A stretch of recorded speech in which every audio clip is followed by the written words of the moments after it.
jeg kan godt lide at bruge København og finde alternative steder i København. Så vi kan huske, at jeg kiggede efter alternative frisører i København, som var lidt anderledes. Det er en meget unik stemning, der er hernede. For at prøve noget andet. Jeg valgte det her sted på grund af æstetikken og på grund af det community, der er omkring det. Bare hænge ud, snakke med folk. Især med det her sted, der er det sådan ret retroagtigt for mig. Altså jeg bliver 30 til sommer. Så meget af det legetøj, der er hernede og sådan noget, og spil, det er sådan noget fra da jeg var yngre. Og så har jeg selv begyndt at lave lidt 8-bit musik på Game Boy.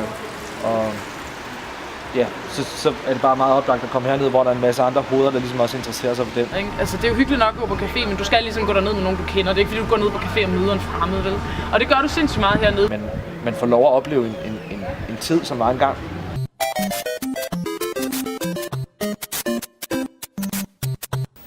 Så en oplevelse for mig er, at jeg har noget at tænke tilbage på.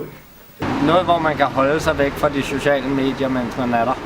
Jeg kan godt lide ikke at gå de steder, som alle andre går. Jeg synes, det er spændende at sådan prøve at udforske. I hvert fald en af tingene, der er vigtige ved en oplevelse, det der med at møde nye mennesker og lære dem at kende. Det er nok også derfor, at de lidt mere alternative oplevelser er noget, der tiltrækker mig, fordi det er ikke det samme hver gang. En oplevelse er noget, du har lyst til at dele bagefter. Også hvis man laver de samme ting hver dag på ens arbejde eller studie, ikke? Så det der er fedt ved at komme ud og få en oplevelse, det er jo, og det har jeg ikke prøvet før. Det her.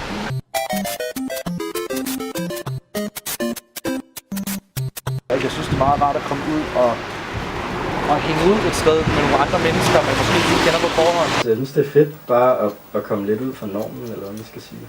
Det er spændende sådan at komme ud og opleve nye sider af mig selv, men også, som sagt, af København. Man har brug for konstant variation. Jeg tror bare, jeg bliver lidt træt af at sidde hjemme foran flimmerkassen, eller sidde hjemme foran Facebook. Så bliver jeg nødt til at gå ud og gøre noget andet.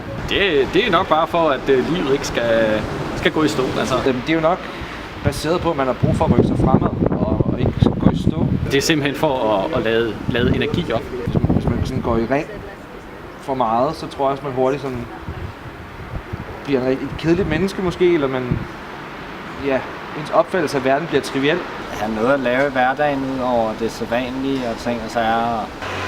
Jeg tror altid, at jeg vil prøve på at opleve noget nyt og udforske mig selv.